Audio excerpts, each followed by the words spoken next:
guys? Welcome to another episode of Eff It Beard Bros.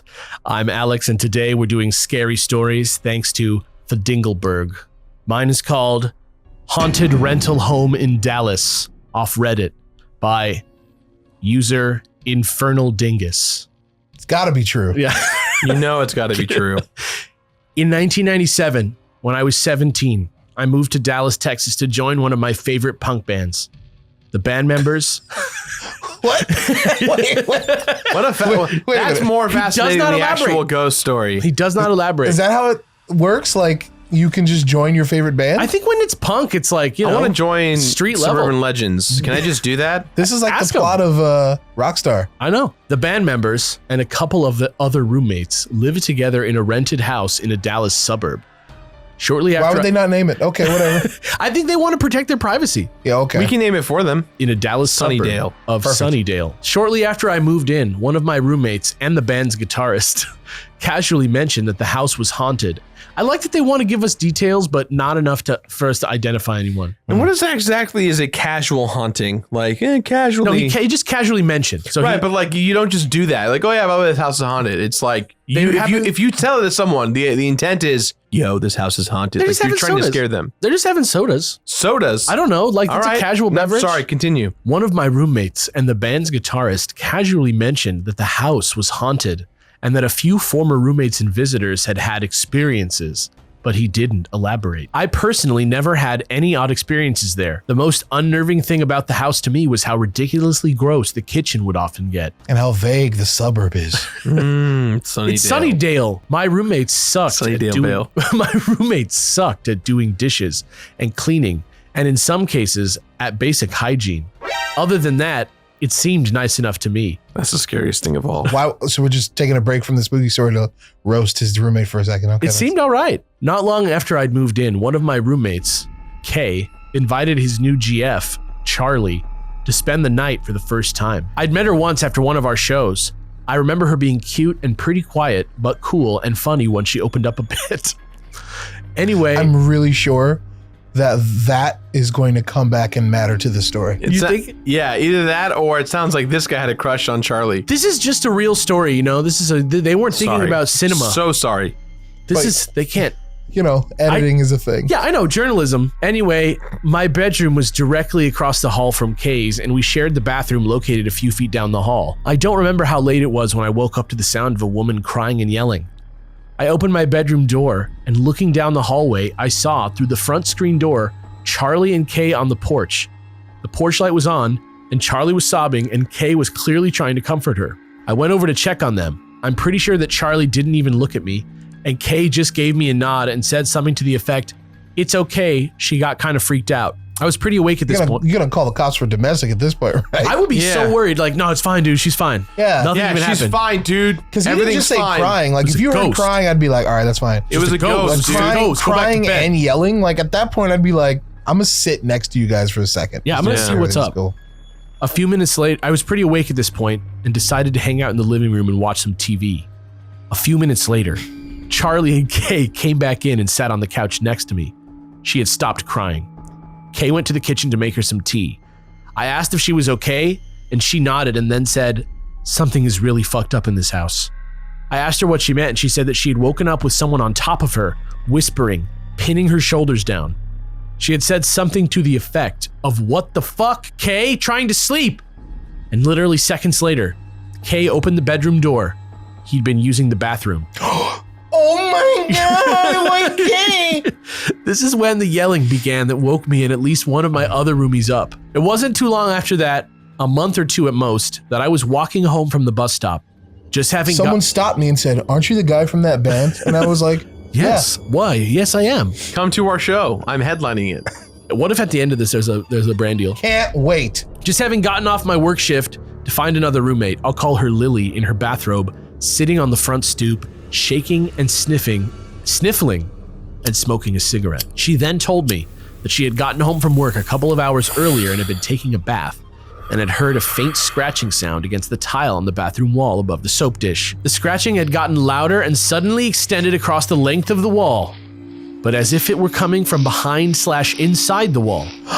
Yeah, The scratching very abruptly turned to pounding as if someone were punching the tile. By this point, she'd run outside and been sitting there on the porch for at least an hour by the time I'd arrived. Maybe it's all the band's fans trying to pound their way in. Let us in! We love your hardcore nondescript punk rock music! I love punk! Hey, what's up? We're the Sunnydale Vale 5. I went inside and looked around. No one else was in the house, on the first or second floor. I wish I could remember this particular detail more vividly, but I vaguely remember one of the other roommates, one who had originally signed the lease, saying that he knew that at least 2 former residents had died there, but didn't elaborate. Unfortunately, that's all I can remember. There were other second and third hand accounts of weird occurrences, but I don't feel like making those up right now. But only sharing the ones I was actually present for. I ended up leaving the band a few months later and moving home. A few years ago, while moving old boxes in my parents' house, I found a couple postcards I had sent them while I was living at the house and wished that my 17-year-old self had had the presence of mind to jot down the return address. Would love to know if it's still there or to dig into the history of it. Signed, Mark Hoppus. How can he not remember his own address? Yeah. All right. Nice story, Alex. Yes, thank you guys. Good job. All right, I'm gonna be real with you guys. I'm not the biggest scary story guy, mostly because I always believe that there's something rational happening. So, with that said, that's just me searching my fucking Rolodex for any time Jirard has said some wild shit before. What do you mean? I feel like it's I can't find it, but I feel like it exists in multiple places. You want that like Ron Howard jump cut? Yeah. Yeah. What? He it's did like not. I'm not one like I usually think is a rational thing. He doesn't. Somebody in this room is an alien. Yeah. We're not like there's got to be something you said previously. I'm talking about. Look, I believe in serial killers because they're real. Let's just jump cut to. I don't believe in. Let's just I don't believe in. I don't believe in haunted ghosts. Let's just and shit. jump to 20 minutes ago when he was like, I think my house is actually haunted. It's so true. He said that. This is from the glorious website Jezebel.com. Okay. And this one comes from the user Nilly. Hi, Nilly. The name of the story is called Losing Yourself in China. So when I was barely 20 years old, I was traveling with a small group of people through China, and we were spending about 2 months in the Qinghai province, which used to be a part of Tibet. Our destination was a specific town to teach English, but we've been stopping often in towns and small cities along the way. God damn, another story where they're like, I won't name that town. One day, They don't want you to be able to look it up. One day, ruin people's lives who are involved. One day, we arrived in a rural town, very small, nothing unusual. We only spent a couple of days there shopping for food at the markets and walking around to see the sights, but there weren't too many. This was in the dead of winter in February, and all of the glass on the hills and plains around the town was dead and brown. On our second day staying in this small town, I woke up feeling a little odd. Not bad, just odd, like my normal thoughts and feelings had been turned down a little lower, like on a dial. We all decided to go for a walk in the hills right behind the town where there was a small summit with a pile of rocks and some prayer flags. To be honest, there were little altars like these on every other hill, but it gave us something to do. This person was not impressed with China. This trip sucks. As we hiked up the hills behind the town, I started feeling stranger and stranger. I wasn't scared and I didn't feel any anger or any strong emotion. In fact, it was like an emotion was trickling out of me somehow and I was getting blanker and blanker, emptier and emptier. Do you think this person's just describing hunger? Just like hating their day. Yeah. I kept feeling worse and worse every day. Don't know why. My mind started feeling a little hazy and more I felt like I simply didn't care about anything. A small and rapidly dwindled part of myself started to panic and knew that something bad was happening, but it was like my own inner voice was slowly getting quieter and quieter. It's like the first time they tried weed. Yeah, it's like a bad trip. I remember we reached a little summit and I simply sank to the ground next to the pile of rocks. Wait, literally? Oh, okay. Without meaning to, I started tuning out the voices around me and fixed all my attention on little pebbles in the dirt. Is this like someone's story about how they like awoke their mutant powers? What the fuck is this? I began tapping one against the other repeatedly. Do you know the kind of horror that is opposite of feeling scared or feeling anything at all? The kind of feeling safe and warm. Vacuous hideousness of a fly buzzing against a closed window for hours on end in an empty room. All right. Okay. That was what was feeling in my head. It was demonic and it's meaningless. What? Demonic and meaningless? What? I'm just the messenger, my dudes. I touched my face and felt like I was grinning at nothing. Through all the emptiness, a thought floated to the forefront of my mind. You should just die. Okay, so we have to stop. It is very clear that this is not a spooky story, but rather like a teenager's we don't memoir. know. It sounds like a fucking memoir. We don't know. This could have been somebody who was traveling completely by themselves. Like, what if the twist is that they weren't with any friends the whole time they were in China? Then like, write it that way. Don't. At first, it sounded totally reasonable, but then something in me fought it, and I was momentarily troubled. Right then, my group started to walk down from the hill, and I followed. The further we walked, the more normal I felt until we felt the town that afternoon. Till we left that town the afternoon, I was totally freaked out. So there were people around the whole time while they were like, ah, no! When another girl, Hannah, mentioned in an odd offhand way that she'd felt very strange and depressed while staying there, I told her that's how I'd felt the same. When the group leader mentioned that, and this is the end of the story, that's when the group leader mentioned that a local had told him that the town had been plagued with the rash of a young woman under 25 committing suicide, having the same symptoms as me and Hannah, and we both went white. So there was like a suicide urge? Yeah, like a suicide, like a bubble of suicidal tendencies. The town made them feel incredibly isolated, depressed. Thinking that you can suddenly become suicidal by stepping foot into a town is the most white girl shit I've ever heard. But you don't know. You don't know. Maybe there was like a ghost riding their back the whole time. You never know. That was incredible. Yeah. That was incredible. I love how to make this matter, trying to make this matter. The author's like, I was feeling really good. I was feeling so good that year. And then I felt bad. And then I just felt out. Well, they weren't 12-year-old kids or even 15-year-old kids. These are like grown-ass women who are going to go teach Chinese kids English. Like, these are teachers. Yeah. So maybe they should learn how to use language better then. Damn. Sorry. I found this story online on Reddit as well. I don't remember who wrote it. All I know is that it's from the perspective of a little boy, probably like. Did you memorize this story? No, I didn't memorize it. Like, this isn't verbatim or anything. But you don't even have your phone out. You're like, I'm going to recount it. He's just going to tell it. Oh, shit. This is like from the perspective of a young boy, like, or rather, like, from someone when he used to be a young boy. If this is the plot of Child's Play, I'm going to be so mad. And he lived with his mom, single mom, but also his like little sister, so 2 little kids. And this guy who's recounting the story from when he was a boy remembers that his mom used to get a lot of phone calls because she would come home and she would complain about getting these calls at work. And they were like weird phone calls from someone that she didn't recognize. And eventually he remembers it because they eventually started happening at their house too. At a certain point, it started to happen once per night. These weird phone calls, sometimes multiple times per night, usually at night, where the house would get a call, ring, ring, ring. The mom picks up and she just hears breathing and then she just hears mumbling. Very faint mumbling. Oh, that was me. Oh, it was Alex. Yeah. Never mind. It was me.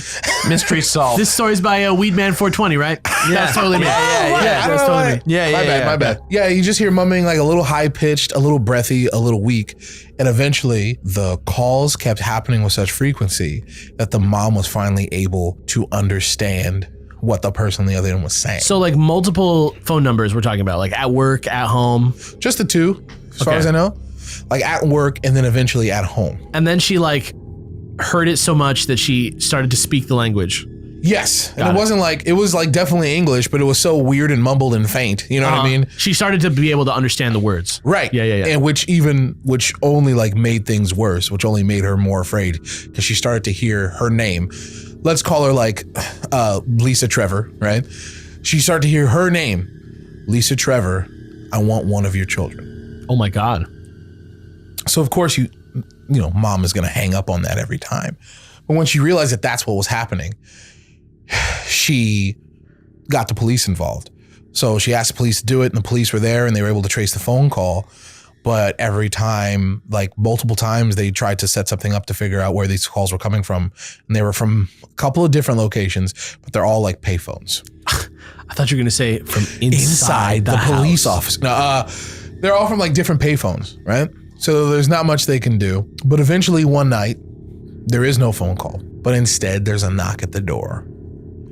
So of course, mom gets up and she goes to the door and she looks through like the little side window and she sees a woman. And the woman standing there is an older lady, probably like long, stringy, silvery, whitish hair in like this dirty, like almost nightgown looking thing and like slippers. I'm imagining the witch from the beginning of Beauty and the Beast right now. Yeah, but a little bit less French and a little bit less 2 centuries ago. Yeah. Right. And she had a rose. No, she didn't have a rose. But what she did have, she was looking in there, and then she said in that voice, she said, can I come inside? And the mom's like, no. And then she shot her, and that's the end of the story. That's it. Bye. No. This little kid's mom is saying, like, you need to go away now. And the lady's like, well, there was a car accident, and I need to come inside to use the phone to call the police. And the mom is like, okay, well, I'll call the police right now. And the lady outside says, don't call the police. What the I need one of your children. Ew. So, of course, at that point, mom does call the police.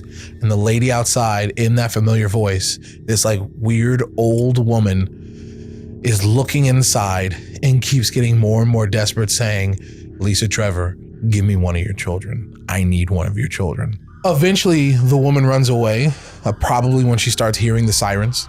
And the police roll up, but by that time they don't catch this lady. It doesn't go into like the awkward moment between her calling the cops and this woman on the steps. Yes, it does. Mini an awkward moment when the lady's just outside pounding on the door. So she's not like crazy. She's not like trying to break through the windows or anything. But she's no. But she's being very insistent and strange. Is this old lady like a former track and field Olympic runner? Because if she's that old and that strangly as you described her, yeah, and the cops roll deep and fast, yeah, how could she run away from the cops? I don't know. Maybe she got away before the cops got there. Oh, she floated. Okay, she flew. She flew. Cops show up. She's gone. She is gone. Of course, they make a statement and everything, but that's that. Sometime later, mom goes to pick the kids up from school. The school doesn't have their own playground, so they this is kind of like what used to happen in my school. We didn't have like our own playground, so for recess, for the boys, they used to like walk us across the street with a chaperone, because across the street was kind of like a public basketball court. Yeah. So it's kind of similar in this one, where there wasn't a playground at the school, but instead there was like a park that was probably like a block or two away. Mm-hmm. You take the chaperone, you take all the kids in a group over there. That's where they play, right? So mom goes to pick the kids up from school. That's when the mom starts talking to one of the teachers about what happened, this incident. The teacher's like, that's terrible. I'm sorry you went through that. And she's like, well, what did the lady look like? And mom starts to describe to teacher what this old lady outside looked like. And teacher says, oh man, that kind of sounds like your stepmom. And what? Yeah. Teacher says to mom, that kind of sounds like your stepmom. And mom goes, I don't have a stepmom. And that's when teacher reveals that for a while now at this park, like nearby, kind of a big park, but nearby there was like a woman who would like watch the kids play from like a nearby bench. And would come by every now and then and say like, oh yeah, those two kids right there, those are like my step grandkids. And she would wave at them all the time and call to them. And she said like, yeah, those are my step grandkids.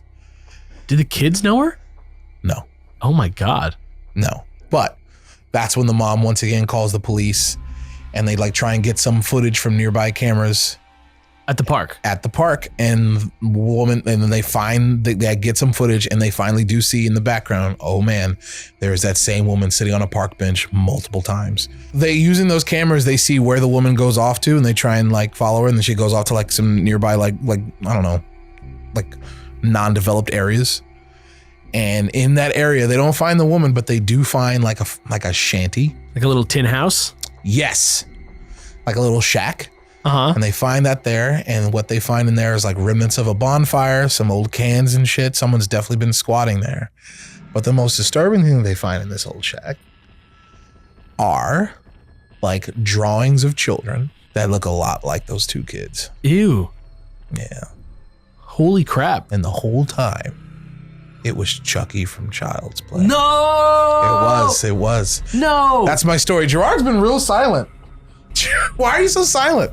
I feel like this is a film plot. That's why he got like paranoid from like the second one that you were going to try and sneak a film plot at him. No. I feel like you're just going to be like, and this is the new film Insidious Chapter 3. From A24, the people that brought you every weird horror film. Which I was going to say, if you're going to do that, at least say this video is brought to you by Annapurna, #ad. Nah, man. That's So what I read. that's allegedly a true story. Supposedly on Reddit, yeah. Damn. What Reddit was it in? Do you know? Creepypasta? Creepypasta? Yeah. That's the roughest one. Why? Because you never know on Creepypasta. Like, they'll be like, this is all Of course you know. true. They're all fake. Every one of them. But sometimes they're not. Sometimes they're not. I found then who was phone? Guys, thanks for watching. That's it for this episode of Eff It Beard Bros. Once again, thank you Fadingleburg for ponying up the cash to have us research some stories that probably never happened. If you want us to do something else, you can go to patreon.com/superbeardbros, pay $250, get on that Eff It Beard Bros tier, and have us do something to your liking. Until next time, I've been Chucky from Child's Play.